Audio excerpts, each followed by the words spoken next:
வெளியூரா நான்? இந்த மோடி அமித்ஷா யாரு தெரியுமா? ஒரே போடாக போட்ட வி.கே. பாண்டியன். மக்களவை தேர்தலோடு ஒடிசா மாநில சட்டசபை தேர்தலும் நடக்க இருக்கும் நிலையில் பாஜகவின் முக்கிய குறியாக இருக்கிறார் பிஜு ஜனதா தள கட்சியின் முக்கிய நிர்வாகிகளில் ஒருவரான தமிழகத்தைச் சேர்ந்த வி.கே. பாண்டியன்.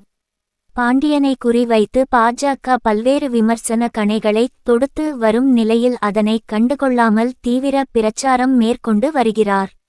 18வது மக்களவை தேர்தலுக்கான வாக்குப்பதிவு இந்தியா முழுவதும் 7 கட்டங்களாக நடைபெறுகிறது. இதுவரை 5 கட்ட வாக்குப்பதிவு நடைபெற இருக்கும் நிலையில் இன்னும் 2 கட்ட வாக்குப்பதிவு நடைபெற இருக்கிறது. ஒடிசா மாநிலத்தை பொறுத்தவரை மக்களவை தேர்தலோடு சட்டமன்ற தேர்தலும் நடக்கிறது. 147 சட்டமன்ற தொகுதிகளுக்கும் 21 மக்களவை தொகுதிகளுக்கும் தேர்தல் நடைபெற இருக்கும் நிலையில் சட்டமன்ற தேர்தல் 4 கட்டங்களாக நடக்கிறது.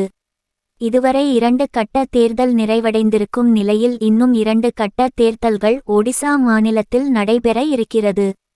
பல்வேறு மாநிலங்களில் தீவிர பிரச்சாரம் மேற்கொண்டு வந்த பிரதமர் நரேந்திர மோடி, அமித்ஷாவின் பார்வை தற்போது ஒடிசா மாநிலத்தின் பக்கம் திரும்பி இருக்கிறது. அங்கு ஏற்கனவே 3 முறை பிரச்சாரம் மேற்கொண்ட பிரதமர் நரேந்திர மோடி தொடர்ந்து அங்கும் சுற்றுப்பயணம் மேற்கொள்ள இருக்கிறார். ஒடிசா மாநிலத்தை பொறுத்தவரை 25 ஆண்டுகளாக முதலமைச்சராக நவீன் பட்நாயக் தொடர்கிறார். இந்த முறையும் அவருக்கே வெற்றி வாய்ப்பு இருக்கும் என கணிக்கப்படுகிறது. நவீன் பட்நாயக்கின் நம்பிக்கைக்குரிய வலதுகரமாகவும் தளபதியாகவும் திகழ்பவர் தமிழகத்தைச் சேர்ந்த வி.கே. பாண்டியன்.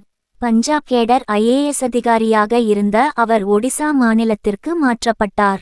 அங்கு மக்களின் நன்மதிப்பை பெற்று அவர் முதலமைச்சரின் தனி உதவியாளராகவும் இருந்தார். நவீன் பட்நாயக்கின் நம்பிக்கையை பெற்ற அவர் தனது IAS பதவியை ராஜினாமா செய்துவிட்டு கட்சியிலேயே இணைத்து கொண்டார்.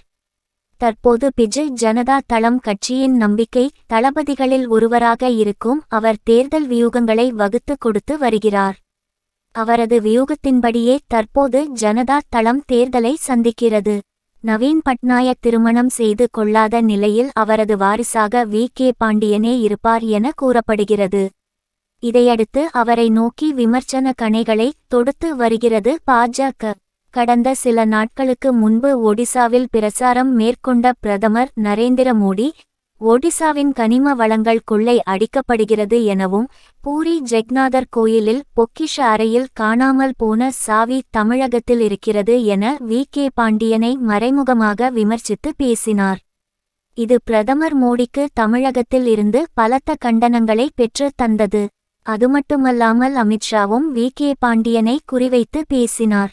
கடந்த 2 நாட்களுக்கு முன்பு பிரச்சாரத்தில் பேசிய அமித்ஷா ஒடிசாவை ஒரு தமிழர் ஆள வேண்டுமா அல்லது ஒடியா மொழி பேசும் இளைஞர் ஆள வேண்டுமா? பெருமைமிக்க இந்த மாநிலத்தை ஒரு தமிழர் வழிநடத்தி செல்லலாமா என கேட்டதோடு பாஜக ஆட்சிக்கு வந்தால் ஒடிய மொழி பேசும் ஒரு இளைஞர் முதலமைச்சராக நியமிக்கப்படுவார் என பேசினார். இதையடுத்து அமித்ஷா இனவாதம் பேசுவதாக புகார்கள் எழுந்தன.